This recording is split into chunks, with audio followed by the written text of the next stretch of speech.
শুভরাত্রি। আমি কামাল হোসেন। কালকের কলকাতা হাইকোর্টের মারাত্মক রায়, সেটা আমি কয়েকদিন যাবৎ ধরে বলে আসছি।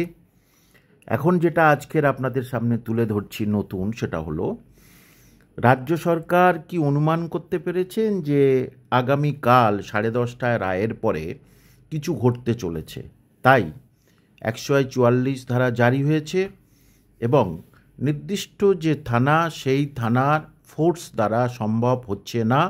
তাই চারিদিকে পুলিশে ছয়লাপ করে দেয়া হবে। সেটা নিয়ে অলরেডি রাজ্য সরকারের তরফ থেকে মিটিং হয়ে গেছে এবং আগামীকাল পুরো হাইকোর্ট চত্বর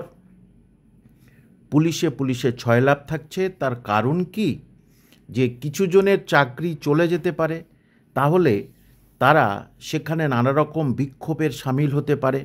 কারণ তারা কোনো নির্দিষ্ট ব্যক্তিকে টাকা দিয়েছিল, বিনিময়ে তাদের চাকরিটা তারা পেয়েছে। সেটা আইনি কি বেআইনি সেটা পশ্চিমবঙ্গের সবাই জানে, কারণ কোর্ট ম্যাটার, এটা নিয়ে বেশি বলার দরকার নেই।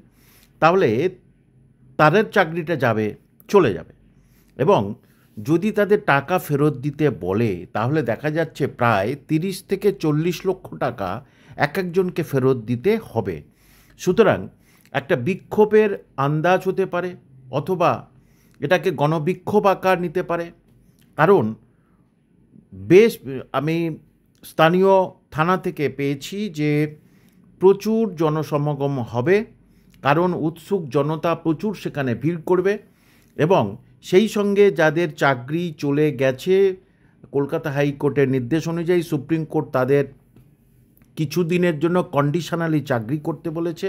তাহলে তাদের চাকরি চলে যাবে, এটা হাইকোর্টের মাননীয় বিচারপতি বলেছেন, আভাস দিয়েছেন। তাহলে কি এটাই ঠিক যে আগামীকাল পশ্চিমবঙ্গে এক অদ্ভুত ধরনের ছায়া দেখতে পাবে, অদ্ভুত ধরনের এক পরিবেশ দেখতে পাবে কলকাতা হাইকোর্টের চত্বরের কাছে? সুতরাং কালকেরও আপনারা পাবেন পুরো সব